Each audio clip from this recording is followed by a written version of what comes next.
सुबह के समय दैनिक कार्य के बाद गौतम बुद्ध के सभी शिष्य एकत्र हो गए। गौतम बुद्ध ने संदेश देना आरंभ किया। वे बोले, आज मैं तुम्हें एक ऐसे व्यक्ति की कथा सुनाता हूँ जिसके पास सब कुछ होते हुए भी वह दुखी था। गौतम बुद्ध ने कहना आरंभ किया। किसी नगर में एक सेठ रहता था। उसके पास लाखों की संपत्ति थी, बहुत बड़ी हवेली थी, नौकर चाकर थे, फिर भी सेठ के मन को शांति नहीं थी।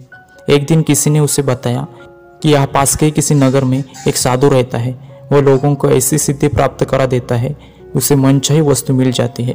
सेठ उस साधु के पास गया और उसे प्रणाम करके निवेदन किया, महाराज, मेरे पास धन की कमी नहीं है और फिर भी मेरा मन अशांत रहता है।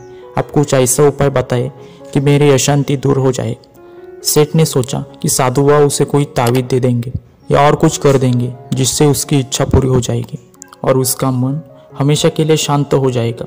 लेकिन साधु ने ऐसा कुछ भी नहीं किया, बल्कि अगले दिन सेठ को धूप में बैठाए रखा और स्वयं अपनी कुटिया के अंदर छाया में जाकर बैठ गए। गर्मी के दिन थे। सेठ का बुरा हाल हो गया। उसको बहुत ही गुस्सा आया, पर उसने किसी तरीके से खुद को शांत रखा। दूसरे दिन साधु ने कहा, आज तुम्हें दिन भर खाना नहीं मिलेगा। भूख के मारे दिन भर सेठ के पेट में चूहे दौड़ने लगे। अन्न का एक दाना भी उसके मुंह में नहीं गया। लेकिन उसने देखा साधु ने तरह तरह के पकवान उसी के सामने बैठकर बड़े आराम से खाए। सेठ उस रात बहुत परेशान रहा। वो एक क्षण भी नहीं सो पाया। उसे नींद ही नहीं आई।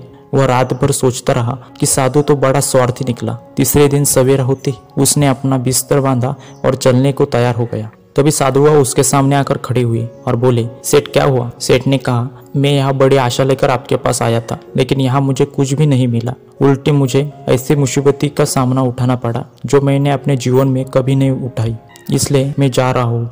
साधु हंसकर बोला, मैंने तुम्हें इतना कुछ दिया पर तूने कुछ भी नहीं लिया। सेठ ने आश्चर्य के भाव से साधु की ओर देखा और बोला, आपने तो मुझे कुछ भी नहीं दिया। साधु ने कहा, सेठ, पहले दिन मैंने तुम्हें धूप में बिठाया और स्वयं छाया में बैठा रहा। तब मैंने बताया मेरी छाया तेरे काम नहीं आ सकती। जब मेरी बात तेरी समझ में नहीं आई तो दूसरे दिन मैंने तुम्हें भूखा रखा और स्वयं खुद अच्छी तरह खाना खाया। उससे मैंने तुम्हें समझाया कि मेरे खा लेने से तेरा पेट नहीं भर सकता।